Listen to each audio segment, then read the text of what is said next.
Bismillahirrahmanirrahim. Assalamualaikum warahmatullahi wabarakatuh. Okay, pertamanya kita mulakan sesi ceramah bulanan kita pada hari ini dengan bacaan umul kitab Al-Fatihah.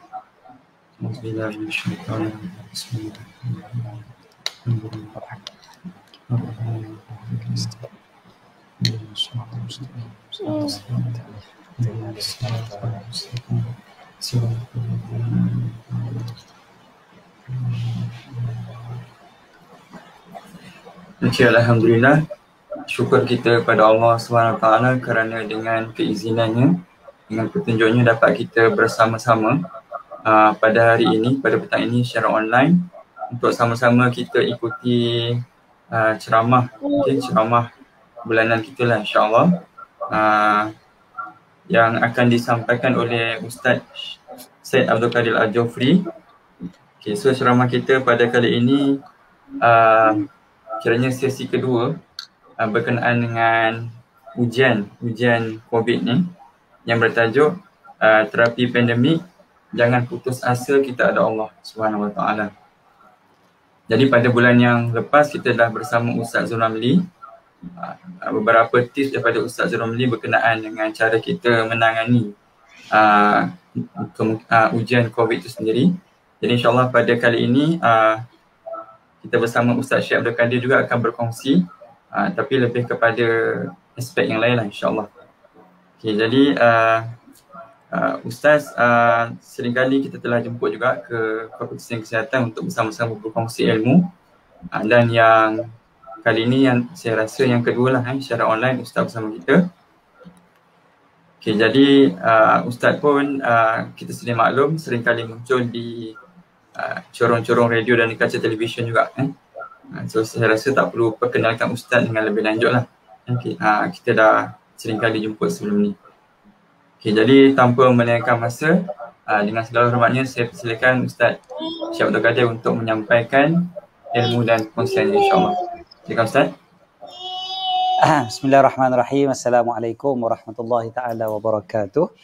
Alhamdulillah. Alhamdulillahi Rabbil Alamin. Wassalatu wassalamu ala sayyidina wa habibina wa syafi'ina wa maulana Muhammadin al-amin wa ala alihi tayyibin wa ashabihi al-akramin wa azwajihi tahirati ummahatil mu'minin wa man tabi'ahum bi ihsanin ila yaumiddin. Subhanaka la ilma lana illa ma 'allamtana innaka antal alimul hakim. Allahumma inna nas'aluka as-sidqa fil qaul wal ikhlasa fil amal. Allahumma amin, amma ba'd. Alhamdulillah, syukur kepada Allah SWT, dan terima kasih kepada Ustaz Zulfadli serta sahabat-sahabat di fakulti dan juga seluruh yang bersama-sama lah yang menonton kita pada petang ni. Alhamdulillah, syukur pada Allah. Allah pilih kita daripada ramai-ramai manusia, daripada ramai-ramai mereka yang ada di atas muka bumi Allah Ta'ala ni. Allah bagi kita kelapangan, Allah bagi kita kesempatan dan peluang untuk kita bersama-sama. Itu satu nikmat yang sangat-sangat perlu untuk kita syukuri. Kan? Lagi-lagi waktu zaman musim pandemik yang ramai orang tertekan dan sebagainya, coping mechanism yang terbaik tentu sekali adalah apabila kita mengingati Allah Subhanahu Wa Taala. Ala bi dzikrillahi tatma'innul qulub. Ketahuilah dengan mengingati Allah hati akan tenang. Dan zikrullah dia menjadi coping mechanism, kan? Dia menjadi cara untuk kita menangani ataupun cara untuk kita menghadapi tekanan ataupun stres yang dihadapi apabila ujian demi ujian yang menimpa kita, kan? Jadi syukur banyak-banyak kepada Allah Subhanahu Wa Taala. Okey, saya petang ni ditemani oleh puteri saya ni, anak bongsu ni, yang okay. Waktu ni lah pula dia nak makan, hidung conteng.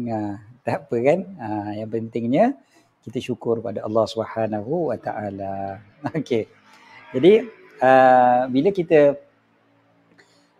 duduk dalam ujian demi ujian, dan kita tahu, kita dah banyak kali pun sebut benda ni, tahun lepas pun saya rasa saya ada sebutkan, dan Ustaz Zul Ramli pun pada bulan lepas saya yakin ada nyatakan tentang konsep ujian itu sendiri.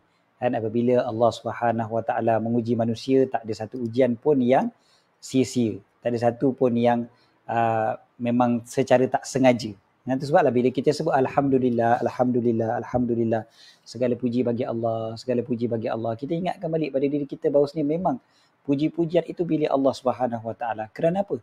Kerana Allah Subhanahu Wa Taala sahajalah yang layak dipuji. Kita ni kalau orang puji kita pun, kan, tetaplah pertama sekali kita tahu kita tak mampu buat benda tu melainkan dengan taufik daripada Allah Subhanahu Wa Taala. Itu yang pertama. Yang keduanya, kalau pun manusia puji kita, kita banyak kelemahan, kita banyak kesilapan, kita banyak kesalahan, kan? Jadi kita tak sempurna. Orang puji macam mana pun ada sahaja kekurangan pada diri kita yang orang tak nampak. Jadi orang pun puji apa yang dia nampak, kan? Ataupun dia buat-buat puji lah, itu cerita lain lah. Kalau dia puji yang ikhlas pun sebab apa? Sebab dia nampak kebaikan yang ada pada kita. Keburukan yang berlambak-lambak yang ada pada kita tu dia tak nampak, ataupun dia buat-buat tak nampak. Gitu je lah. Maka dia memilih untuk melihat yang baik dan dia memuji kita. Maka pujian kita itu tidak mutlak. Pujian kita tu masih lagi terhad. Bahkan ada orang yang boleh memuji kita satu hari, dia boleh mengutuk kita pula pada hari yang lain. Ataupun orang yang memuji kita pada hari ini, mungkin semalam dia pernah mengutuk kita, kan? Jadi puji-pujian terhadap manusia ni dia tetap tidak mutlak. Berbeza dengan puji-pujian pada Allah Subhanahu Wa Taala. Puji-pujian kepada Allah bersifat mutlak, kan? Sebab memang segala-gala kebaikan itu datangnya daripada Allah. Dan Allah Subhanahu Wa Taala itu sempurna, kan? Tak ada kekurangan, tak ada silap, tak ada sikit pun cacat celah. Maka salah satu daripada kesempurnaan Allah Subhanahu Wa Taala adalah tidak ada satu perkara pun yang Allah Taala tadbir di atas muka bumi ini ataupun di langit ataupun di mana jua yang ada tersalah, ada tersilap, kan? Ada tersalah langkah kalau kita, kan, tersalah rancang, kita nak rancang lain jadi lain, ataupun kita berharapkan natijah yang berbeza sekali dapat yang berbeza. Itu normal bagi manusia, tapi tak ada pada Allah SWT. Mustahil berlaku perkara itu pada Allah SWT. Kita ingat balik, kita refresh balik satu hadis yang Nabi SAW ditanya oleh Sayyidatina Aisyah radhiyallahu taala anha. Jadi saya rasa refresh je lah, sebab sepanjang setahun setengah ni mungkin kita dah biasa dengar hadis ini. Bila Sayyidatina Aisyah tanya kepada Nabi SAW tentang wabak ta'un yang lebih popular berlaku, maka apa kata Nabi SAW kepada Sayyidatina Aisyah? Annahu azabun yab'athahu Allah Ta'ala ala man yasha' wa anna Allah ja'alahu rahmatan lil mu'minin. Ia adalah azab. Ta'un itu adalah azab yang Allah Ta'ala utuskan ia kepada sesiapa yang Allah Ta'ala kehendaki. Dan kemudiannya wa annallaha, dan Allah Ta'ala menjadikan pula ta'un itu sebagai rahmat, kasih sayang Allah kepada orang yang beriman. Jadi dia at the same time dia boleh jadi dua-dua perkara tu. Satu, dia boleh jadi azab, yang keduanya dia boleh menjadi rahmat daripada Allah Subhanahu Wa Ta'ala. So maknanya tak ada yang sia-sia, kan? Mungkin sebahagian rasa ini adalah satu azab daripada Allah Subhanahu Wa Ta'ala. Sebahagian merasakan ini adalah kasih sayang Allah Ta'ala kepada mereka. Manakah tidak?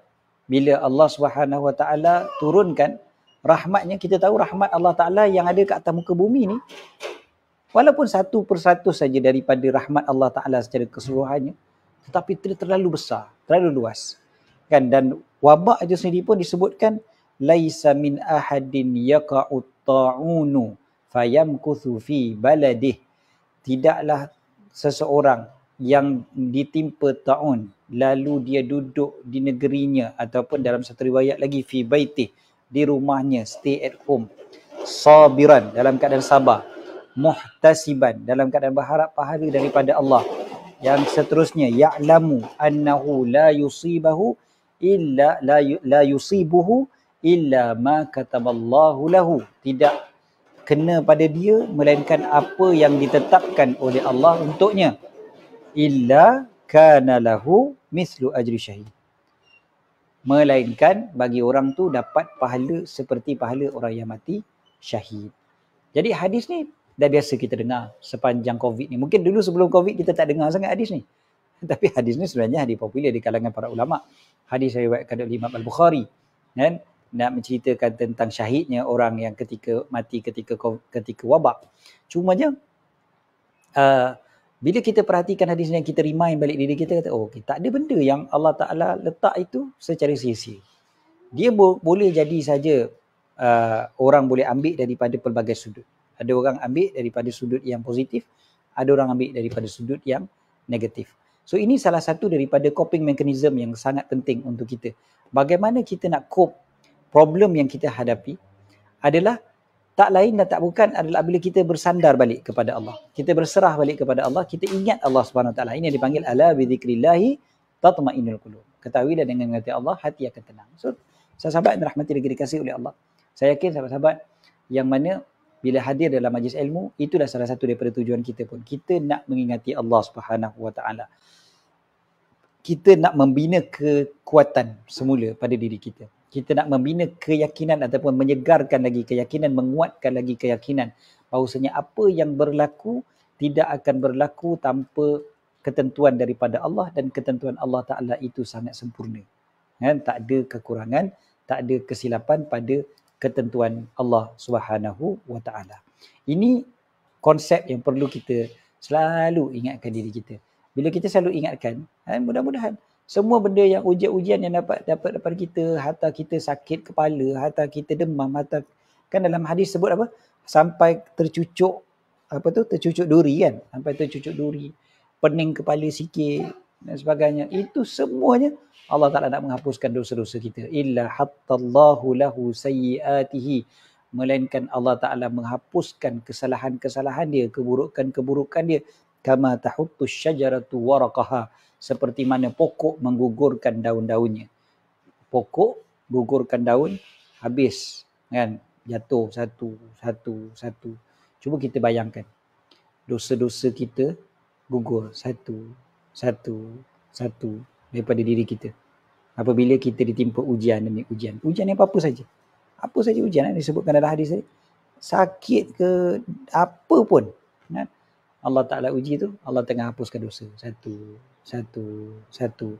Bila kita bayangkan benda tu, visualize benda tu, mudah-mudahan kita akan lebih kuat.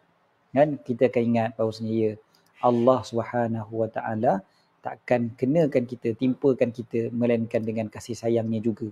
Allah Ta'ala sifatnya Ar-Rahman, Ar-Rahim. Kan kita bila kita solat, benda pertama sekali yang rukun selepas daripada Allahu Akbar, Allah Maha Besar.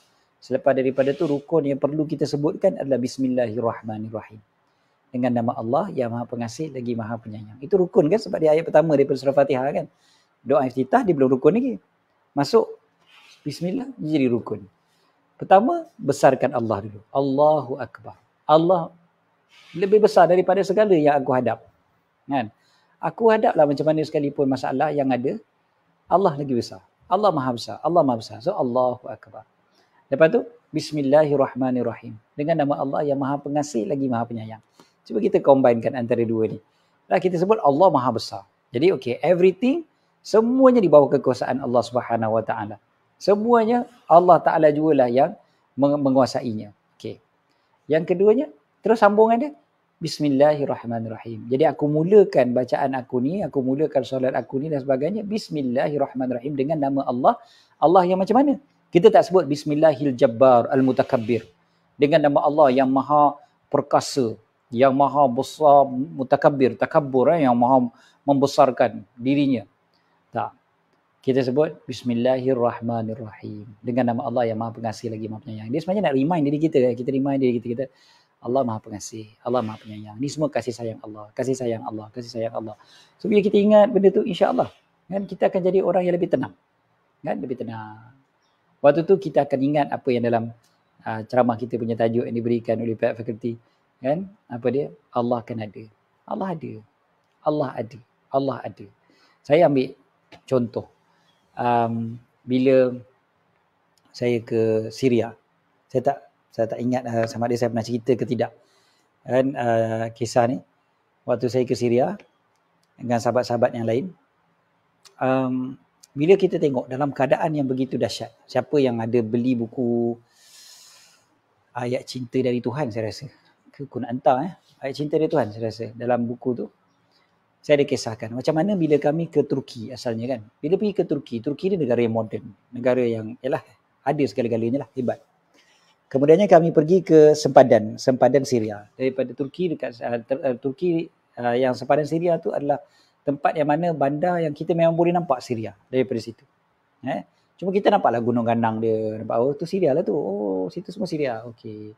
Tapi sebab kita berada di belah Turki. Turki ni di negara yang maju.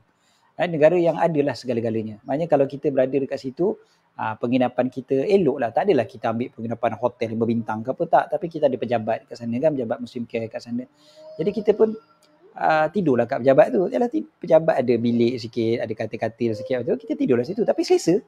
Maknanya makan minum ada, bilik air elok, internet laju kan, ada kenderaan kan. Okey lah semua, cantik je lah kan. Jadi kita pun tunggu bila boleh masuk ke Syria. Lepas hari-hari kita tunggu, akhirnya hari yang kedua ke hari yang ketiga tu kita dapat maklumat kata okey, kita dah dibenarkan untuk masuk. Jadi kita pun dibenarkan untuk masuk. Ya, kami buat tu semua melalui protokol, memang melalui Wisma Putra, di sana dengan kerajaan Turki dan sebagainya, memang secara ikut protokol yang ditetapkan lah. Jadi nama-nama kita semua tu ada kan, macam mana nak masuk dan sebagainya. Jadi kita pun cuba untuk masuk. Pada pagi tersebut tiba-tiba dia beritahu okey, standby. Kita pun standby dekat sekolah yang Muslim Care buat untuk penduduk Syria yang menjadi pelarian di Turki. So duduk kat sekolah tu sekejap dengan student-student, dengan budak-budak ni semua kan, main-main dengan budak-budak ni. Kita pun tak ingat masa berlalu kan, sampai waktu petang sikit dalam pukul 3 tak silap saya, kita pun dah dihubungi kata okey, jom kita naik kereta terus pergi ke sempadan betul-betul kan, dekat tembok sempadan. Sampai kat tembok sempadan tu adalah polis-polis Turki apa semua tu dengan senapang dia orang semua cek nama apa, kita semua okey masuk.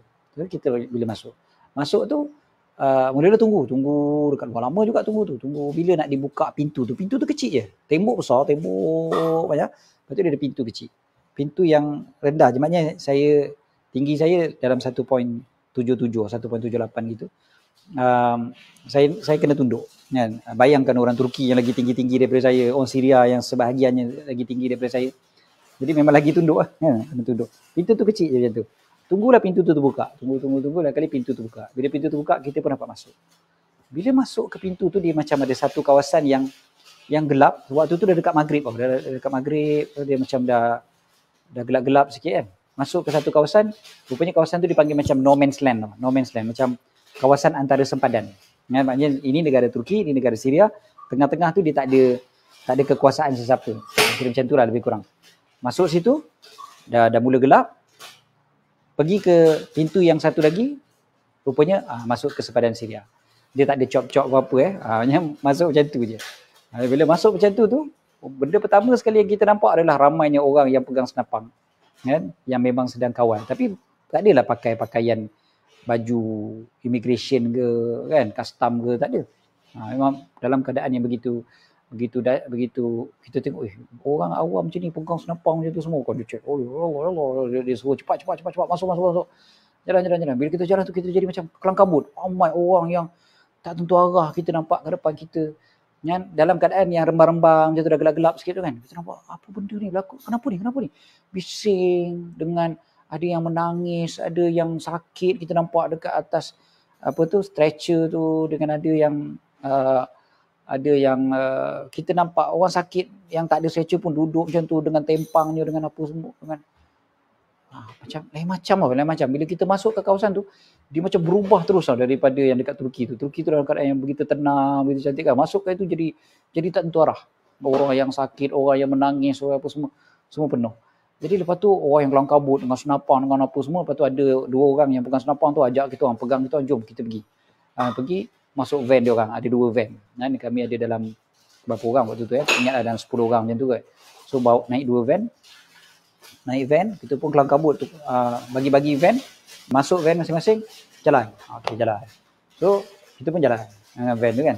Dalam keadaan gelap tu, van tu pun ya Allah kan, dengan tak tentu arahnya. Kalau kita tengok van tu pun ya Allah, ni van macam tahun 90-an dulu lah kot kita pakai kan, ataupun 80-an dulu kita pakai van tu macam tu lah. Jadi naik van tu jalan jauh-jauh, lama kan, pas satu checkpoint. Dekat checkpoint tu pula kita dalam kereta tu juga kita dengar dia orang punya walkie-talkie tu cerita. Sebab saya faham bahasa Arab. Saya faham apa yang dia orang sembang kan, dengar. Dia cakap okey, kat sana ada tembakan gini. Kat sana ada sniper. Kat sana ada gini, kat sana ada letupan. Itu je dia cerita kan. Lepas tu jumpa dengan apa dia panggil checkpoint kan. Checkpoint kita kat Malaysia, kita jumpa checkpoint, kita tak seram sangat. Sebab kita tahu kita ada surat dan sebagainya, kita berlalu. Dia orang bila kita lalu kat checkpoint tu, dia tutup muka yang geng-geng mujahidin tu kan, tutup muka dengan senapangnya tu. Muka dia pun kita tak tahu macam mana kan. Lepas tu yalah, tanya macam-macam kan. Dia tak apalah, jalan sampai dekat rumah tu. Rumah yang kita duduk tu, tengok rumah cantik ni. Kan, rumah cantik. Macam mana? Oh, ada juga rumah cantik-cantik macam ni, kata. Oh, rupanya rumah-rumah lama yang mana telah ditinggalkan oleh penduduk. Penduduk tu dah tinggalkan. Kampung yang kami pergi tu, bandar, bukan bandar, taman perumahan yang kami pergi tu, ataupun kampung yang kami pergi tu, dia sebenarnya kosong. Dia dah macam ghost town. Kan? Kosong. Sekali ada rumah-rumah yang cantik. Rumah cantik. Rumah-rumah lain semua kosong. Rupanya rumah cantik tu diorang jadikan macam markas lah, duduk kat situ. Kita pun masuk kat situ. Rupanya bukan markas, jadi macam rumah penginapan tetamu kan, untuk kita. Kita pun duduk kat situ. Cantik, rumahnya cantik, masya-Allah. Tapi sebab kita ramai, jadi sempit lah kan. Dan juga diorang ada bilik tidur kan. Maksudnya bilik jadi korang tamu, lepas tu bilik orang perempuan lain pula kan. Jadi bila kita duduk dengan diorang tu, bila kita fikir balik, tanya sembang. Sembang tu setiap seorang tu dulu engineer. Seorang lagi adalah pharmacist. Ada farmasi banyak dulu sebelum perang. Yang seorang lagi ada kilang yang banyak tapi dah tutup setelah perang. Ada seorang tu pula lagi adalah seorang lawyer. Seorang lagi, dia macam-macam lah. Jadi kalau kita boleh bayangkan, oh ni diorang semua ni educated dan well off lah. Orang kata bagus, namanya keadaan diorang tu sebenarnya orang yang senang lah sebelum daripada ni kan. Tetapi bila perang habis segala-galanya. Kawasan tu pun teruk, kawasan tinggal, tak ada apa-apa kan.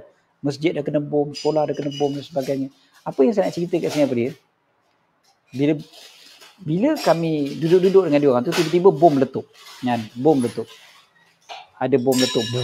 Macam bunyi mercun lah. Macam bunyi mercun apa? Macam meriam buluh lah. Macam meriam buluh kalau kita tengah kat Malaysia ni. Macam tu lah. Tapi kita tahu tu bom, bukan meriam. Kan? Jadi bila meletup satu, lepas tu kejap lagi meletup satu lagi, kita tanya kat mana tu, berapa jauh tu, dia pun bagi tahu, oh tu 500 meter dari sini. 500 meter dekat kot, setengah kilo je, bahkan kurang lagi daripada tu. Ada lagi bom meletup dan sebagainya. Tapi makin jauh lah, tu 1 kilo daripada sini. Okay. Tak apalah. Dalam keadaan macam tu, apa yang saya nak cerita adalah, dia orang masih lagi boleh gelak ketawa. Dia orang masih lagi boleh bersembang dengan kita tu, meraihkan kita sebagai tetamu. Kan? Bagi makan pada kita, makan yang best. Ada siap teh panas sebab musim sejuk kan. Dapat teh panas, ya Allah sedapnya. Kan? Jadi bila duduk-duduk macam tu kita bersembang tu. Dia orang ceritalah kesusahan, tapi dia orang cerita dalam keadaan gelak ketawa. Dia orang boleh melawak satu sama lain, boleh bergurau. Nanti yang seorang ni datang pula cucu dia 2 orang, cucu kembar. Saya ingat lagi, ya Allah, cute tu budak 2 orang tu kembar. Cucu dia umur lebih kurang 3 tahun macam tu. So 2 orang budak kembar datang. Kita rasa cute. Masa tanya pula bapak ada budak-budak ni kat mana? Oh, bapak budak-budak ni muka dia berubah sikit lah. Bapak budak-budak ni ikut ISIS kata. Dibayar. Jadi ikut ISIS. Last kali budak-budak ni jumpa bapak ni bila? Oh, dalam setahun lepas lah. Dalam setahun ke 2 tahun lepas. Kata. Habis tu tinggalkan je sebab dia ikut ISIS. Nanti kalau dia kata ISIS bayar duit banyak. Jadi kalau dia orang nak kalau dia orang sanggup, kalau terpaksa bom rumah sendiri pun dia sanggup. Bapak sendiri pun dia boleh bunuh. Kan? Macam aku ni kalau dia tidak bunuh, dia boleh bunuh je bila-bila masa. So bila berbual tu sembang tapi lepas tu gurau balik, buat lawak dan sebagainya. Saya pun tengok dia orang kan. Kata, dia orang ni kan macam bukan dalam keadaan perang. Dia beza tu dengan Palestin. Kalau Palestin, saya biasa pergi ke Gaza dan sebagainya. Palestin ni dia orang tu memang lahir dalam perang. Dia orang memang lahir dalam perang. So membesar, berpuluh-puluh tahun memang diorang duduk dalam dunia yang sedang ditekan. Hanya tekanan daripada Israel tu memang berpanjangan. So itu memang kita tahu dah. Jadi kita tak pelik kalau diorang gembira, diorang happy, diorang pergi sekolah jalan macam tu. Kita tak pelik sebab memang diorang dah biasa benda tu. Yang Syria ni diorang biasa hidup macam kita. Sama macam kita. Kan? Yang ni businessman, yang ni pharmacist, yang ni accountant, yang ni apa. Sama macam kita. Kan? Bahkan hidup diorang senang, selesa. Tapi bila berlaku macam ni, tapi dia boleh tenang, dia boleh gembira, dia boleh sembang dengan keadaan yang happy dan sebagainya. Akhirnya Saya tanya pada dia orang, korang sekolah kena bom, apa kedai dah tak ada, apa semua. Habis korang hari ni ada makanan, alhamdulillah. Besok kau nak makan apa? Maksud saya besok tu besok, lusa, tulat. Kan? Jadi macam mana? Kau nak makan apa? Kau nak makan apa lepas ni? Kan? Dia jawab dengan penuh selamba, kan? Dan juga dengan penuh ketenangan dan dengan cepat. Dia jawab simple je. Dia jawab pada saya, Allah kan ada. Allah kan ada. Itu je. Allah ada. Saya bila tengok macam tu, kawan sahabat yang pergi sekali dengan saya waktu tu, Abang Aziz M. Osman, pelakon yang terkenal, pengarah yang terkenal kan. Bila saya terjemahkan pada Abang Aziz menggeletar. Abang Aziz kata, selama ni dia kata dia biasa dengar orang bercakap, Allah ada, Allah ada. Kan? Tetapi kali ni kita nampak yang real. Real betul-betul, inilah dia keyakinan seseorang bahawasanya memang betul-betul Allah ada. Memang dia cakap tu dengan penuh yakin sebab dia sedang hadap kesusahan tu. Dia sedang menghadapi memang kesulitan yang sangat-sangat. Jadi dia boleh jawab, Allah ada. Dia dalam keadaan bila-bila, anytime dia dengan keluarga dia boleh mati kena bom. Tapi dia boleh jawab, Allah ada. Dan dia boleh jawab begitu dalam keadaan makan minum dia esok hari pun tak tahu apa. Tak tahu nak makan apa esok. Tak ada duit, tak ada kewangan, tak ada apa. Ya? Tetapi dia boleh jawab, Allah ada. Dan dia jawab tu pula bukan, Allah kan ada. Tak. Kan? Dia jawab tu dengan penuh ketegasan, dengan penuh nampak tetapnya pendirian dia. Subhanallah. Kan? Bila kita nampak orang macam tu, kita kata ni mesti ada rahsia. Macam mana dia boleh jadi gitu? Allah ada. Allah ada. Kan? Kita boleh sebut dengan senang. Dekat lidah senang nak sebut. Tapi betul-betul dia daripada hati nurani. Dan ia memerlukan kepada akidah yang betul-betul kuat. Kebergantungan yang betul-betul kepada Allah. Betul-betul kita bergantung kepada Allah. Niscaya, insya-Allah. Allah ada. Kita akan ingat pada dia. Allah ada. Allah ada. Saya nak sajak sahabat-sahabat tu tengok ayat Quran ni. Kan? Kita tengok ayat Quran supaya kita boleh tadabbur sama-sama. Minta Ustaz Fadli untuk tolong keluarkan ayat tu insya-Allah, surah Az-Zumar. Surah Az-Zumar kita tengok dekat sini ni ayat yang kita tengok ayat yang ke 49 dululah kan, ayat yang ke 49. Surah Az-Zumar ayat 49. Boleh nampak Okay. Bila Allah Subhanahu wa taala nyatakan dalam ayat 49 ni, kita baca 49, 50, 51, 52, 53 dia ada kaitan. Ayat 49, ba'da a'udzubillahi minasyaitonir rajim, fa idza massal insana dhurrun da'ana thumma idza khawwalnahu ni'matan minna qala innama utituhu ala ilm bal hiya fitnatun walakinna aktsarahum la ya'lamun. Apabila manusia disentuh oleh sesuatu bahaya, perhatikan perkataan yang digunakan oleh Allah SWT dalam ayat ini, massa. Massa ni sentuh. Sentuh macam kita sentuh. Sentuh. Allah Ta'ala gunakan perkataan satu benda bahaya, satu benda yang benda yang memudaratkan ni, sentuh je kita pun, bukan menguasai kita. Dia baru touch kita. Da'ana. Biasanya manusia ni waktu tu dia terus berdoa. Ya Allah selamatkanlah kami ya Allah. Ya Allah tolonglah kami ya Allah. Tolonglah ya Allah ya Allah. Selalu macam tu. Kita pun macam tu juga. Kan?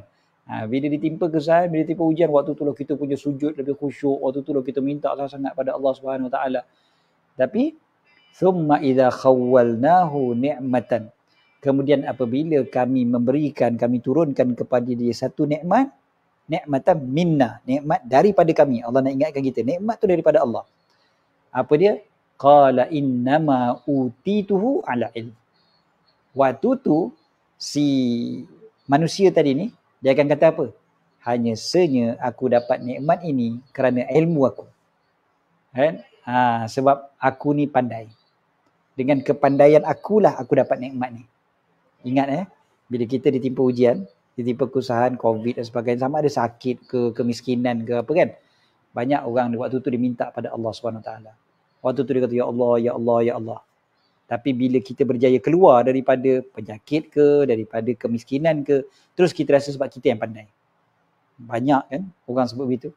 Banyak orang yang berjaya dalam perniagaan dan sebagainya kan. Dulunya susah, lepas tu bila berjaya, tengok bila dia buat training-training, bila dia buat kursus-kursus dan sebagainya. Terus nak tunjukkan bahawasanya aku boleh berjaya ni sebab ilmu yang aku ada pada aku, pengetahuan aku ni. Aku yang berjaya mengubah diri aku sendiri dan sebagainya. Dia lupa Allah Ta'ala yang bantu. Bal hiya fitnah. Allah Ta'ala kata bahkan itu adalah fitnah sebenarnya. Itu adalah ujian sebenarnya. Ujian dalam ayat lain disebutkan yang surah apa yang Nabi Sulaiman yang cerita tu, ujian tu untuk apa? Liyabluwani ashkuru am akfur. Sama Allah Ta'ala nak uji aku sama ada aku syukur ataupun aku kufur. Walakinna aktsarahum la ya'lamun. Akan tetapi kebanyakan manusia dia tak tahu. Kebanyakan manusia lupa benda ni, tak ingat ataupun tak tahu tentang hakikat ujian yang Allah Ta'ala bagi. So susah dan senang dua-dua sebenarnya ujian daripada Allah. Cuma waktu susah ramai orang diuji dibalik pada Allah. Waktu senang banyak orang diuji dia jauh daripada Allah. Nauzubillah. Sedangkan kita selalu kena ingat Allah ada. Susah, senang, Allah ada. Susah, Allah ada. Senang, Allah ada. Dan cuba kita tengok ayat yang berikutnya. Ayat yang ke-50. Qad qala halladzina min qablihim fama aghna anhum ma kanu yaksibun. Sebenarnya orang yang terdahulu daripada mereka juga dah mengatakan demikian. Maka segala yang mereka usahakan itu tak dapat menyelamatkan mereka pun. Qalaha, berkata ia. Siapa? Orang dulu-dulu. Alladzina min qablihim, orang dulu-dulu. Orang dulu-dulu waktu zaman Firaun, zaman Qarun apa semua tu pun sama juga. Dia orang pun diuji juga. Kan dia orang pun ditimpa juga wabak, ditimpa juga bencana. Orang dulu-dulu. Wabak ni bukan benda zaman sekarang je. Kan daripada zaman dulu pun dia timpa wabak juga, ada juga. Ada juga macam zaman Firaun dengan Nabi Musa tu kan lagi macam-macam, kita tahu kan ada binatang yang tu, binatang yang ni apa semua. Apa katak lah, apa semua tu kan. Sampai sungai tu jadi merah, sungai macam-macam. Jadi sampai dia orang jadi, waktu tu dia orang pun minta pada Allah. Dia orang pun minta ya Rab, wahai Tuhan, Tuhan tolonglah kami Tuhan. Tapi bila Allah lepaskan mereka daripada azab tu, cuba perhatikan apa yang mereka terus lawan Allah Ta'ala, mereka terus ingkar perintah Allah Subhanahu Wa Ta'ala dan sebagainya. Maka apa yang berlaku? Fa asabahum sayyi'atu ma kasabu. Lalu mereka ditimpa keburukan atas apa yang mereka lakukan. Walladzina zalamu min haula'i sayusibuhum sayyi'atu ma kasabu wa ma hum bimu'jizin. Orang yang zalim di antara golongan ini akan ditimpa juga akibat buruk perbuatan jahat mereka dan mereka tidak akan dapat melepaskan diri. Ayat yang berikutnya Allah Ta'ala nak ingatkan kita. Awalam ya'lamu anna Allah yabsutur rizqa liman yasha'u wa yaqdir. Inna fi dzalika laayatin liqaumin yu'minun.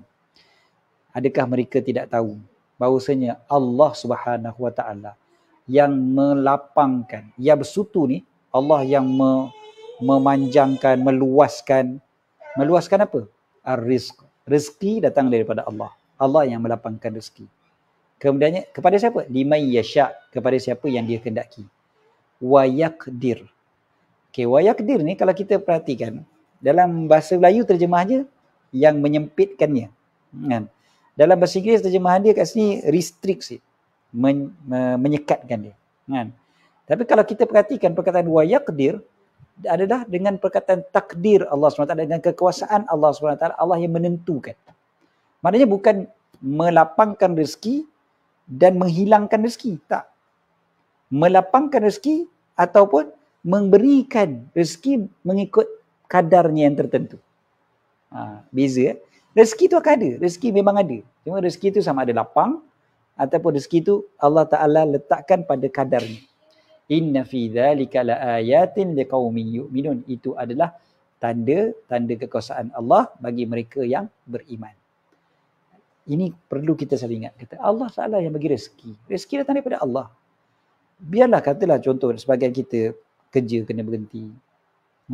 Kami sendiri ustaz-ustaz banyak terkesan sebenarnya waktu Covid ni. Waktu mula-mula Covid tahun lepas kalau ingat, bulan Rejab tahun lepas, waktu tu nak Isra Mi'raj kan, banyak ceramah-ceramah perdana semua cancel kan. Itu tak apalah, tak kisahlah kan. Tapi waktu tu cuba kita, Allah yang bagi rezeki bukan manusia. Allah yang bagi rezeki bukan manusia. Selama ni pun aku tak pernah minta rezeki daripada manusia. Kenapa pula tiba-tiba aku nak fikirkan benda ni? Tak payah fikir. Allah yang bagi rezeki. Dan rezeki datang daripada Allah SWT. Usaha kita, Allah suruh kita usaha. Nak buat macam mana? Allah suruh kita usaha. Kita kena usaha lah. Sebab kita hamba dia. Kita usaha lah. Tapi yang bagi rezeki Allah. Kan? Ingat balik yang kata-kata salah seorang daripada isteri sahabiah. Ada yang kata isteri generasi yang selepas daripada tu. Apabila suaminya mati waktu peperangan. Mati syahid. Orang semua kata, habis macam mana dengan kau? Kau macam mana? Rezeki kau macam mana? Kau nak makan apa esok? Kan? Sebab suami kau mati. Apa dia jawab? Inni araftu zawji akala. Aku tahu. Suami aku yang tukang bagi makan. Betul, suami aku tukang bagi makan. Akan tetapi, aku tahu bahawasanya Tuhan aku yang memberi rezeki. Araftu rabbi razzaqa. Aku mengenali Tuhanku adalah yang memberi rezeki, yang maha memberi rezeki. Suami tukang bagi makan, tapi Allah yang tukang bagi rezeki. Macam juga kita pergi kerja ke, ada sahabat kita yang kena berhenti kerja dan sebagainya, ataupun apa-apalah kesusahan demi kesusahan kan. Kita tengok memang kita simpati betul, tapi kita ingat balik pada diri kita, Allah yang bagi rezeki. Allah yang bagi rezeki, bukan bos yang bagi rezeki, bukan klien yang bagi rezeki, bukan, tak, Allah yang bagi rezeki. Kemudiannya ayat berikutnya. Yang ini jawapan sebenarnya. Jawapan kepada apa yang patut kita buat. Allah SWT bila kata jangan putus asa. Jangan putus asa. Allah ada. Tengok ayat ini. Selalu ulang balik ayat 53 surah Az-Zumar ni. Ayat 53 surah Az-Zumar ni lekatkan dalam kepala kita. Cuba lekatkan betul-betul dalam kepala kita. Ba'da a'udzubillahi minasyaitonir rajim. Qul ya ibadiyalladzina asrafu ala anfusihim la taqnatu min rahmatillah. Innallaha yaghfirudz dzunuba jami'a. Innahu huwal ghafurur rahim. Katakanlah, maknanya kata tu pada Nabi SAW lah. Ya ibadi, wahai hamba-hambaku. Allah sebut kita, wahai hamba-hambaku. Allah Ta'ala tak sebut, wahai manusia. Allah tak sebut, wahai orang yang beriman. Tak. Allah Ta'ala sebut, wahai hambaku. Allah tak sebut, wahai hamba pun. Allah sebut, wahai hambaku. Beza tu. Allah boleh je sebut, wahai sekalian hamba. Beza tak dengan, wahai hambaku. Lain tu. Lain sangat-sangat. Ku tu pula, kalau pada manusia dengan manusia pun dah rasa benda tu adalah sesuatu yang seronok bila kita dengar. Apatah lagi, Allah yang bagi tahu pada kita. Wahai hamba-hambaku. Alladzina asrafu ala anfusihim. Siapa dia? Hamba yang macam mana? Hamba yang melampau atas dirinya sendiri. Buat jahat atas diri sendiri, zalim pada diri sendiri. Kita lah tu. Kita semua lah tu. La taqnatu min rahmatillah. Jangan putus asa daripada rahmat Allah SWT. La taqnatu. Jangan putus asa. Jangan putus asa daripada rahmat Allah. Jangan pernah rasa tak boleh lah. Tak boleh lah. Habislah hidup aku ni tak ada dah. Aku memang tak ada siapalah yang boleh bantu aku sekarang ni. Jangan sekali-kali rasa macam tu. Jangan putus asa daripada rahmat Allah, daripada kasih sayang Allah. Kasih sayang Allah Ta'ala ada. Mungkin ada yang kata, kasih sayang Allah Ta'ala tu memang luas, aku tahu. Tapi aku ni banyak sangat dosa. Aku ni banyak salah. Ayat ni kan cerita tentang orang yang buat dosa. Bukan cerita pada Nabi ayat ni. Bukan, wahai Nabi-Nabi jangan putus asa daripada rahmat Allah. Wahai orang soleh jangan putus asa daripada rahmat Allah. Wahai orang-orang yang baik jangan putus asa daripada rahmat Allah. Bukan. Ayat ni cerita pada kita ni yang banyak dosa ni. Wahai orang yang melampau atas dirinya sendiri, jangan putus asa daripada rahmat Allah.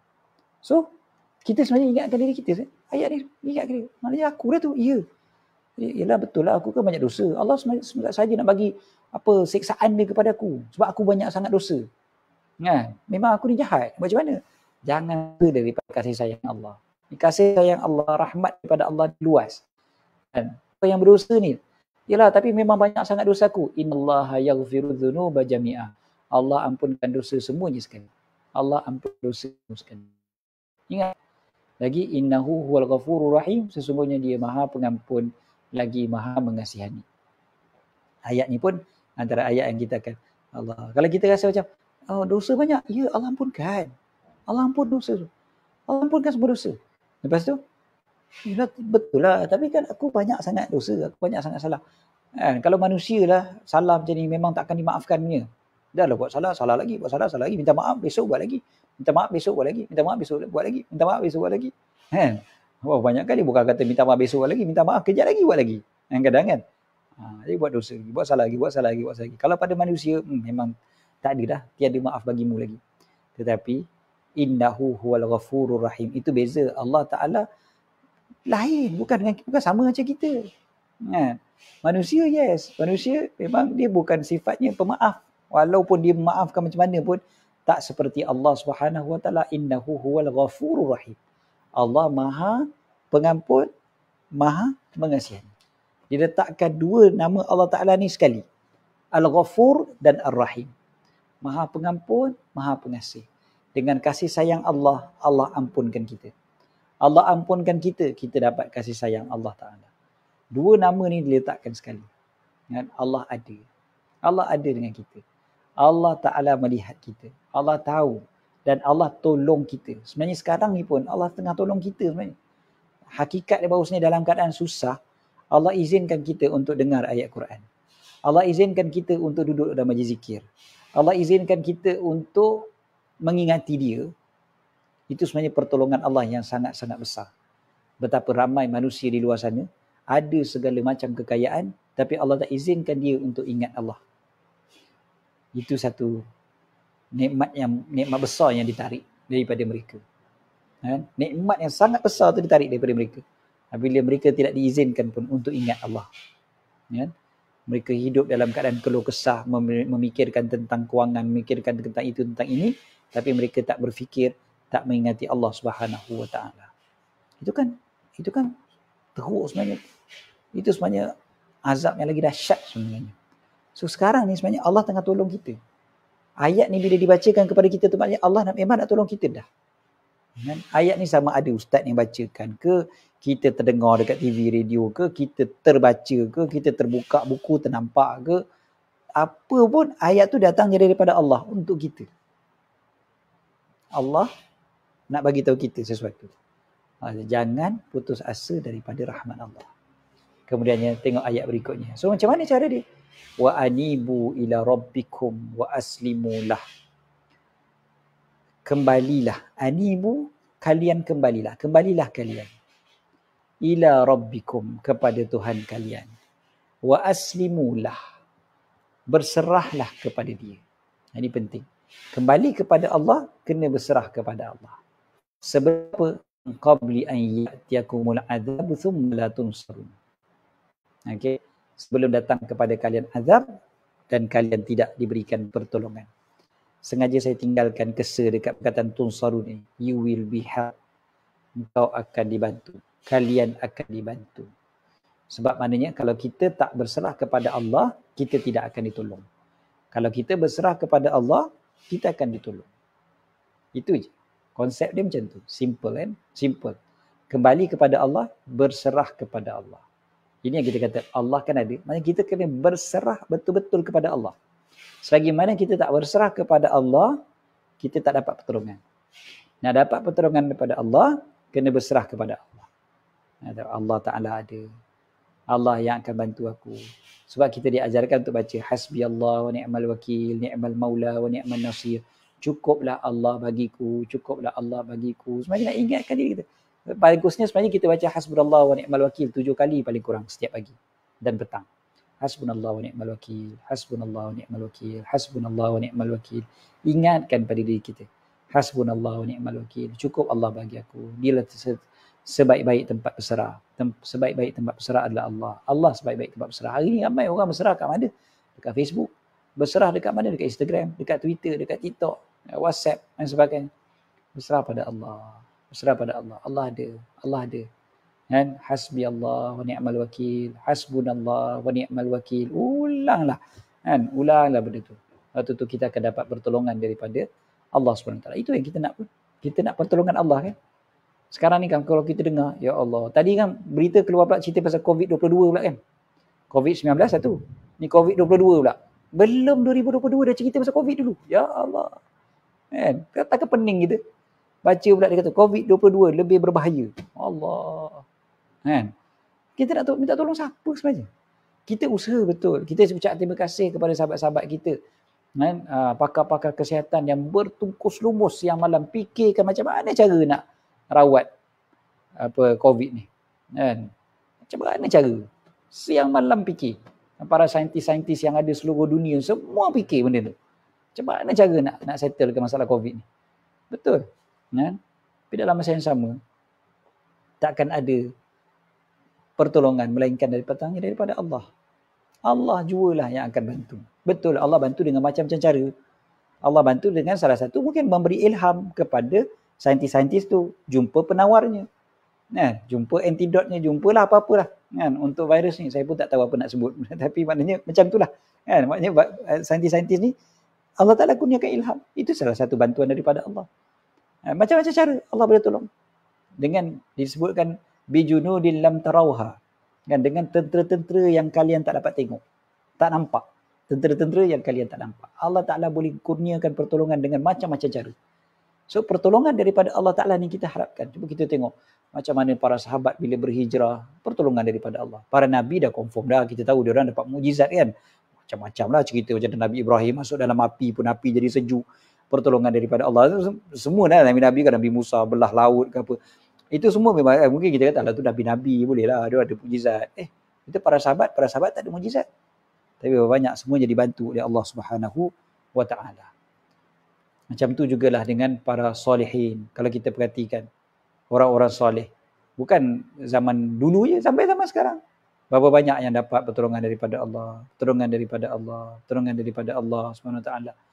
And ada saja pertolongan daripada Allah. Yang kadang daripada arah yang tidak disangka-sangka. Min haitsu la yahtasib. Yang kita baca apa? Surah At-Talaq tu ayat 1000 dinar kan kita panggil. Wa may yattaqillaha yaj'al lahu makhraja wa yarzuqhu min haitsu la yahtasib. Allah bagi rezeki daripada arah yang tidak disangka. Yang disangka okey, pun kita dapat juga. Semua rezeki yang kita sangka tu pun rezeki juga kan. Kita kerja, tuan-tuan yang bekerja dekat fakulti, tuan-tuan sangka tuan-tuan akan dapat gaji pada hujung bulan. Betul lah. Dan gaji dah dapat pun kan baru-baru ni. Okey, so maknanya gaji tu disangka ke tak? Daripada arah yang disangka tak? Yes, disangka. Betul lah. Kan? Kerja dapat gaji. Itu daripada arah yang disangka. Tapi lagi syok lagi, kita nak juga rezeki yang daripada arah yang tak disangka-sangka. Kan? Daripada arah yang tak disangka-sangka. Terkejut juga kita kan? Tapi terkejut tu kita akan lebih syukur pada Allah. Betul tak? Begitulah rezeki yang macam-macam. Rezeki kesihatan, keafiatan, keselamatan dan sebagainya. Ini semuanya kan datang daripada Allah. Daripada arah yang mungkin kita pun tak sangka. Rupa-rupanya, ini cara Allah Ta'ala nak selamatkan kita. Ini rupanya cara Allah Ta'ala nak pelihara kita daripada musibah yang lebih dahsyat. Rupanya ini cara Allah Ta'ala nak selamatkan agama aku. Ini rupanya cara Allah Ta'ala nak selamatkan aku dekat akhirat. Besar kan benda tu. Jadi rezeki yang datangnya daripada arah yang kita tak sangka. Kita pun tak, macam ni rupanya cara Allah Ta'ala nak bersihkan kita. Kan waktu COVID ni, 1.5 tahun kita berada dalam COVID ni, dah 1.5 tahun kan kita. Yang kita betul-betul lah, yang pandemik yang betul-betul yang menimpa kita daripada bulan 3 tahun lepas sampai sekarang ni dah bulan 8. So 1 tahun 5 bulan kan. Terus 1 tahun 5 bulan yang kita hadap ni sebenarnya dia adalah satu signal yang besar daripada Allah. Rupa-rupanya ini adalah cara Allah nak bagi rezeki kepada kita. Allah bagi rahmat kasih sayang dia kepada kita daripada pelbagai cara. Tengok kepada cara kita melihat pula. Yang kita tengok daripada sudut yang lain. Daripada sudut yang mana? Tengok pula ayat yang berikutnya. Wattabi'u ahsana ma unzila ilaikum min rabbikum. Caranya kita nak betul-betul kembali kepada Allah. Kita kena ikut sebaik-baik yang Allah Ta'ala turunkan kepada kalian. Al-Quran lah. Ya. Min qabli an ya'tiyakumul azabu baghtatan wa antum la tash'urun. Sebelum datang kepada kalian azab secara tiba-tiba sedangkan kalian tidak sedar. Ya. Yang ni hanya Allah Ta'ala suruh supaya kita ikut apa yang Allah Ta'ala turunkan. Ikut Quran, ikut hadis, ikut kata-kata para ulama. Zaman kita sekarang ni, waktu COVID pun masih lagi nak lawan agama, masih lagi nak lawan apa yang diturunkan oleh Al-Quran, masih lagi nak lawan apa yang Nabi SAW nyatakan. Akhir sekali kita tak dapat bantuan daripada Allah. Dan sebab kita masih lagi nak lawan. Semayangnya tak nak, zakat tak mau bayar, masih lagi derhaka pada Allah, masih lagi kuat mengumpat, masih lagi media sosial kita gunakan untuk mengutuk orang sana sini dan sebagainya. Akhir sekali kita tak ikut. Jaga-jaga. Takut kita datang azab dalam keadaan kita tak sedar. Kan? Berapa ramai orang yang mengumpat orang lain, mati tak sempat nak minta maaf. Betul tak? Ramai sangat-sangat. Mengumpat sana sini, menghina orang sana sini, mengutuk orang sana sini, buat ayat itu, buat ayat ini sampai jadi trending. Hashtag itu, hashtag ni yang sampai trending untuk menghina orang, mengutuk orang. Akhir sekali mati. Mati dalam keadaan macam tu. Apa agaknya nak jawab depan Allah Subhanahu Wa Taala? Risau kita ayat yang ke-56 tu. Antaqula nafsun ya hasrata ala ma farrattu fi jambillah wa in kuntu laminas sakhirin. Kan? Jangan sampai seseorang akan bercakap, ya hasrata, ya Allah, menyesalnya. Ya hasrata, maknanya besarnya penyesalan aku. Ala ma farrattu fi jambillah. Kan? Kerana aku mencuaikan apa-apa yang kewajipan-kewajipan aku terhadap Allah Subhanahu Wa Taala. Kan? Wa in kuntu laminas sakhirin, dan aku pula di kalangan orang yang memperolok-olok. Aku pun nak cakap, tak ada benda ni, ngepek mengarut dan sebagainya kan.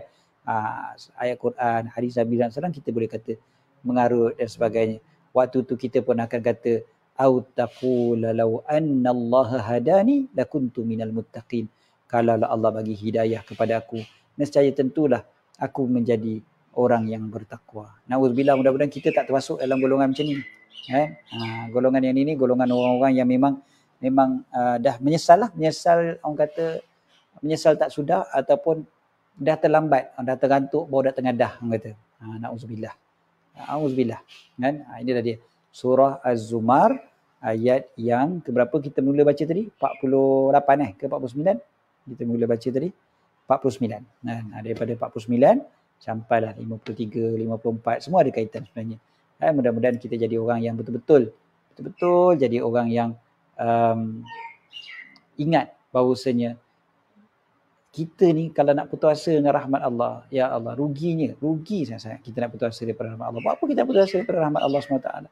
Allah Ta'ala punya rahmat terlalu luas sangat-sangat. Jadi kita lupa Allah Ta'ala yang membantu, kita lupa Allah Ta'ala yang tolong, kita lupa segala-galanya, maka kita akan jadi orang yang menyesal tak sudah nanti, satu hari nanti, na'uzubillah.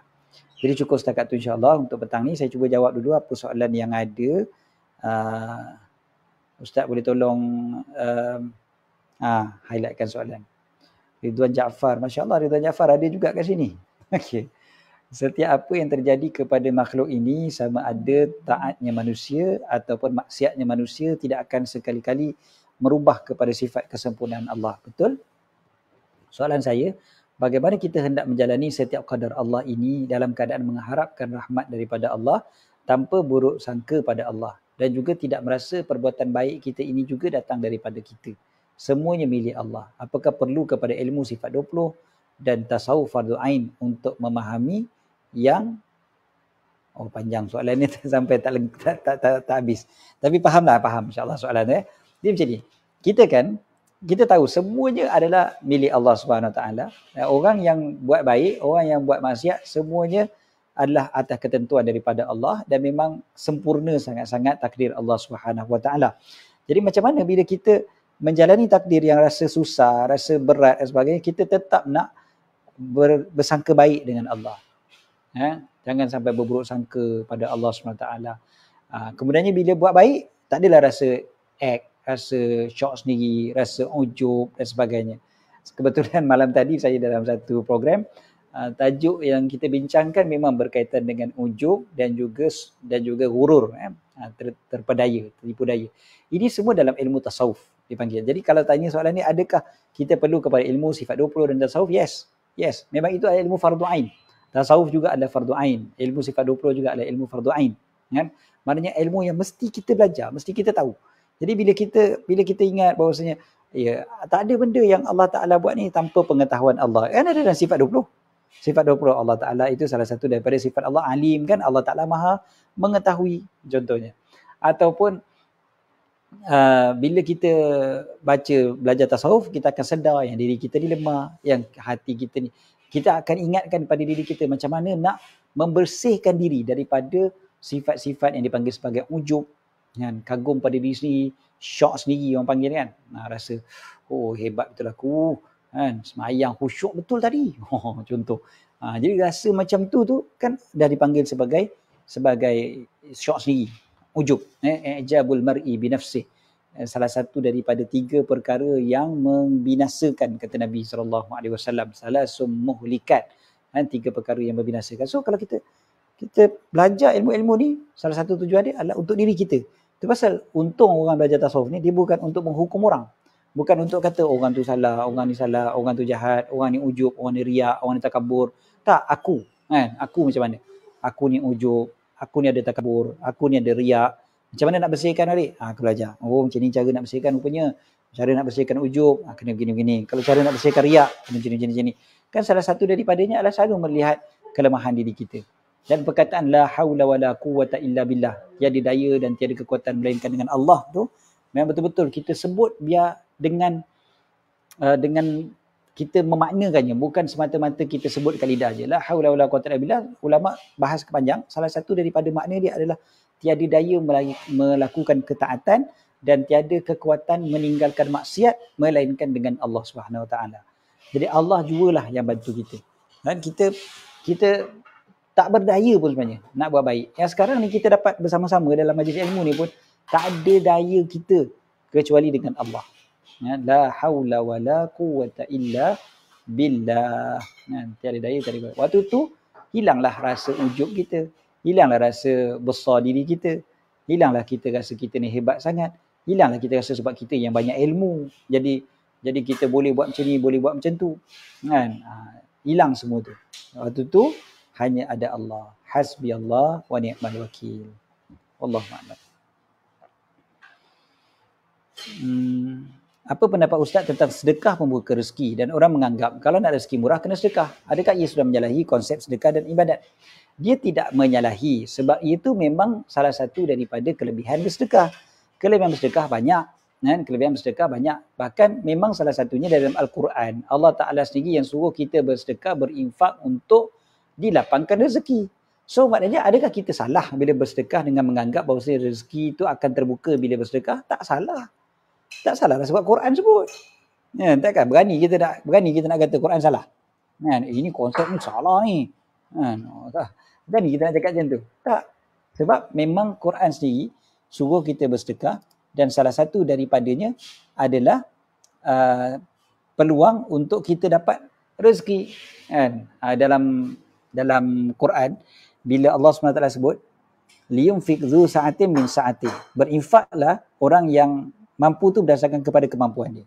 Wa man qudira alaihi rizquh, sesiapa yang disempitkan rezeki dia, siapa yang Allah Ta'ala tentukan rezeki dia yang agak terhad tu kan, fal yunfiq mimma atahullah, maka berilah infak daripada apa yang Allah Ta'ala kurniakan. La yukallifullahu nafsan illa ma ataha, Allah Ta'ala tidak tanggungkan seseorang melainkan apa yang Allah bagi.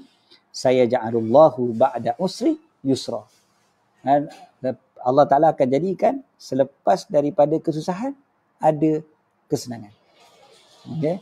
Dekat sini ni, ayat ni secara jelas Allah Ta'ala sendiri sebut bahawasanya sedekah ni memang untuk membuka pintu rezeki. Memang untuk pintu rezeki. Sama juga contoh macam dalam hadis Nabi SAW, Nabi beritahu ubat penyakit, ubatilah penyakit kalian dengan sedekah. Contohnya, bila kita sakit, kita bagi sedekah dengan niat mudah-mudahan nanti sembuh penyakit kita. Adakah itu semua menyalahi konsep sedekah dengan ibadat? Tidak. Sebab selagi mana sedekah kita tu kerana Allah, masih lagi mengharapkan redha Allah, dan kita tahu rezeki itu pun datangnya daripada Allah, maka tak ada masalah. Kan? Memang itu konsep dia. Ada orang yang marah bila dikatakan baca surah tertentu nanti lapang rezeki. Saya baca ada seorang ustaz yang popular dekat Twitter bercakap benda ni, marah. Dia tak baca kitab-kitab para ulama yang begitu banyak cerita benda ni. Para ulama bila sebut benda-benda ni berdasarkan kepada sama ada hadis Nabi SAW ataupun kadang-kadang berdasarkan kepada mujarrabat, berdasarkan kepada pengalaman mereka sendiri. Pengalaman mereka bila baca ayat-ayat ni maka jadi macam ni. Bila baca ayat ni jadi macam ni. Betul, tak ada masalah. Adakah dia bercanggah dengan keikhlasan kita kepada Allah? Dia tak bercanggah dengan keikhlasan. Keikhlasan adalah bila kita buat kerana Allah. Kita buat kerana Allah tak? Yes, kita buat kerana Allah. Allah yang buka rezeki? Yes, Allah yang buka rezeki. Beza dengan riak. Riak bila kita buat nak orang tengok. Itu lawan kepada ikhlas.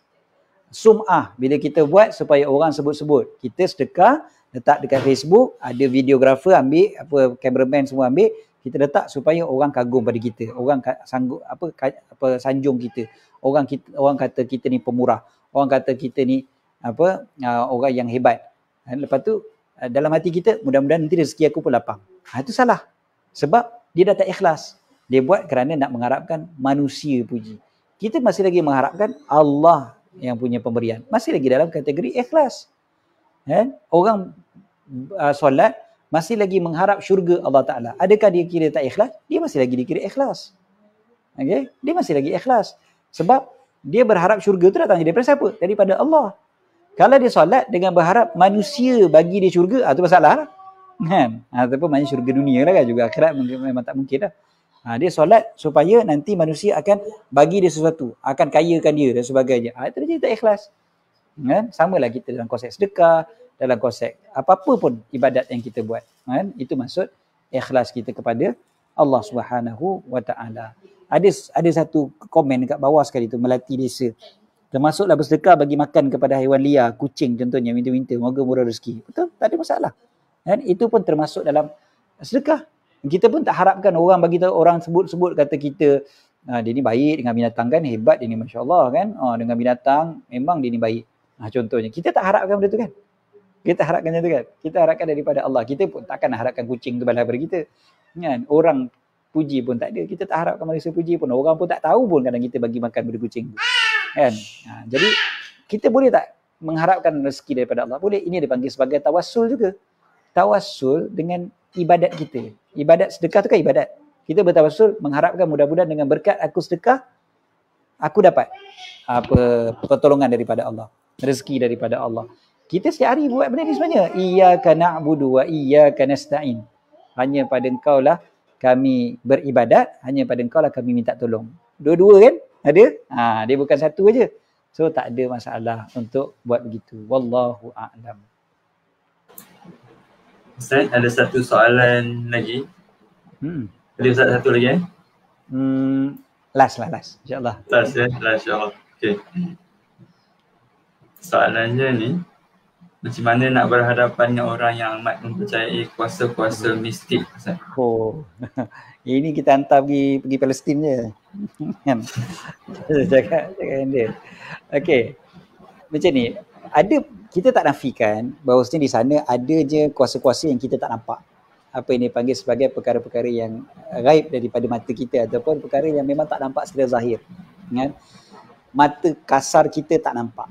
Dan ada perkara-perkara yang memang kita tak nampak. Hatta COVID ni pun benda yang mata biasa kita tak nampak. Kita kena teropong dengan apa benda tu? Mikroskop. Mikroskop tu baru kita nampak kan virus tu. Itu pun mikroskop yang tertentu saja nampak, bukan semua kan, contohnya. Jadi maknanya memang pandangan mata kasar kita ni masih lagi lemah. Kita tak nampak semua perkara. Dan dalam masa yang sama kita diajar untuk tidak takut kepada makhluk. Kita percaya bahawasanya memang ada perkara-perkara yang kita tak nampak. Tetapi jangan kita berasakan makhluk itu yang berkuasa. Jangan kita rasa bahawasanya yang itu, dia ni lah, apa jin tu masuk dalam badan dia, itu yang dia jadi gitu. Itulah ni tak habis salahkan jin. Kan? Kesian dah lah seluar jin kita pakai. Kali jin apa salah manusia pun kita salahkan jin juga kadang kan. Jadi kadang-kadang kesian juga kan. Jadi jangan asyik terlalu kuat dalam takut kepada mereka, takut kepada makhluk-makhluk yang kita tak nampak, sampai kita sibuk nak menyalahkan mereka, ataupun sibuk kita takut sampai tak buat apa-apa ataupun lari daripada mereka dan sebagainya. Kita kan diajar, ada ayat Quran, ada hadis untuk berlindung daripada gangguan-gangguan jin, daripada syaitan dan manusia. Syaitan daripada jin dan manusia. Gangguan syaitan daripada jin dan manusia. So kita nak dapat perlindungan, kan ada cara-cara dia. Ada dalam Quran, adalah hadis. Baca zikir-zikir yang diajar kita waktu pagi, zikir waktu petang kan, zikir sebelum tidur, masuk toilet kan, dan sebagainya. Semua kan ada zikir-zikir tu. Selalu. Sebab apa bila kita zikir ni, kita ingat Allah jualah yang akan bantu kita. Allah kan ada. Balik pada tajuk kita tadi kan. Allah kan ada. Jadi kuasa mistik macam mana sekalipun, Allah kan ada. Ingat macam tu. Selalu kena ingatkan orang yang yang mempercayai kuasa-kuasa mistik ni, supaya ingatkan dia Allah ada. Allah yang maha berkuasa. Allah yang boleh tolong kau. Jangan kau pergi kepada bomoh, pada tok dukun yang mengarut. Kau pergi, kau ingat Allah ada. Allah ada. Ulang balik macam tu. Selalu ingatkan dia bahawasanya Allah ada. Selalu ingatkan dia doa-doa, zikir-zikir yang boleh dibaca yang daripada Quran, daripada hadis, daripada para ulama. Bukan tak siapa-siapa tulis. Apa mambang merah, mambang kuning, mambang putih pun dia nak baca juga. Sebab dia percaya sangat kan kepada benda-benda mistik ni. Apa je orang ajar pun dia buat juga kan. Dia baca itu, baca ni dan sebagainya. Entah mengarut bahasa-bahasa yang mengarut yang dia pun tak faham. Bahasa Sanskrit ke bahasa apa ke kan. Kita ada zikir-zikir yang dia ajar. Bagi tahu pada dia, ingatkan pada dia bahawa inilah dia perlindungan yang paling kuat, yang paling ampuh sekali. Tak ada dah, kita tak ada perlindungan melainkan perlindungan Allah Subhanahu Wa Taala. Kan? Kita ingat jelah balik. Kita bagi peringatan selalu. Wa iyamsaskallahu bidurrin fala kashifa lahu illa hu. Ingat je ayat tu. Wa iyamsaskallahu bidurrin. Ini surah Al-An'am Kalaulah kalian ditimpa, sekali lagi Allah gunakan perkataan disentuh yamsaska, disentuh engkau dengan satu perkara yang tak baik, perkara yang mudarat, perkara yang tak bagus, perkara yang menyakitkan kita dan sebagainya, disebutkan oleh Allah fala kashifa lahu illa hu. Tak ada yang boleh melepaskan kau daripada benda tu melainkan Allah jugalah. Illa hu, kecuali dia. Wa iyamsaska bi khairin, kalaulah kamu disentuh pula benda yang baik, fahuwa ala kulli syai'in qadir. Dia di atas setiap sesuatu itu maha berkuasa. Surah Al-An'am ayat yang ke-17. Ayat yang ke-17. So ambil surah ni, ambil ayat ni, ingatkan dia. Fala kashifalahu illa hu. Kan? Tak ada yang boleh bebaskan kita, selamatkan kita melainkan Allah Ta'ala jugalah. Wallahu a'lam.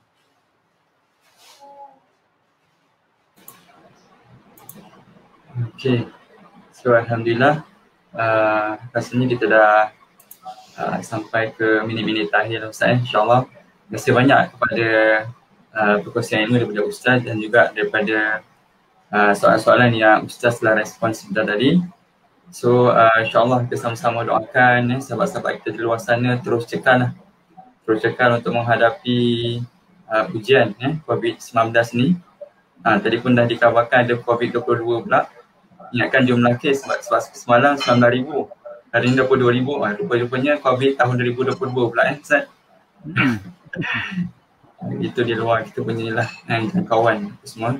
Kita serahkan semua tu kepada Allah SWT yang menghadirkan penyakit dan juga yang menghilangkan penyakit. So insyaAllah terima kasih banyak kepada Abdi Ustaz. Jadi untuk akhirnya mungkin Ustaz boleh bacakan sedikit doa Ustaz, insyaAllah. Sama-sama kita doakan. Bismillahirrahmanirrahim. Rabbana anfa'na bima 'allamtana, Rabbi 'allimna alladhi yanfa'una, Rabbi faqihna faqih ahlana wa qarabatin lana fi dinina ma ahli qutri unsa wa dhakar. Rabbi waffiqna wa waffiqhum lima tartadi qawlan wa fi'lan karama warzuqil kulla halalan da'ima wa akhilla atqiya ulama nahza bil khair nukfa kulla syar. ربنا أصلح لنا كل شؤون وأكر بالرضا منك العيون وقضِ عنا ربنا كل الديون قبل أن يأتنا رسل المنون واغفر واستر أنت أكرم من ستر وصلاة الله تغشى المصطفى من إلى الحق دعانا والوفاء بكتاب فيه للناس شفاء وعلى الآل الكرام الشرفاء وعلى الصحب المصابيح الغرر اللهم اهدنا بهداك واجعلنا ممن يسارع في رضاك ولا تولنا وليا سواك ولا تجعلنا ممن خالف أمرك وعصاك وحسبنا الله ونعم الوكيل ولا حول ولا قوة إلا بالله العلي العظيم صلى الله على سيدنا محمد وعلى آله وصحبه وسلم الحمد لله رب العالمين. Jadi terima kasih banyak kepada Ustaz atas segala penyampaian yang telah diberikan dengan doa sebentar tadi. Juga terima kasih kepada semua para hadirin dan kepada staf YTM boleh isi link kehadiran juga yang ada dipinkan di status komen tu. Jadi untuk akhirnya kita tangguhkan ataupun tutup sesi ceramah kita pada petang ini dengan bacaan tasbih kafarah dan surah Al-As. Subhanakallahumma asyhadu an la ilaha illa anta astaghfiruka wa atubu ilaik. Bismillahirrahmanirrahim. Wal 'asr innal insana lafi khusr illa alladhina amanu wa 'amilus shalihat Tawassaw bil haqq wa tawassaw bis sabr. Okey, sekian juga lagi insya-Allah. Assalamualaikum warahmatullahi wabarakatuh.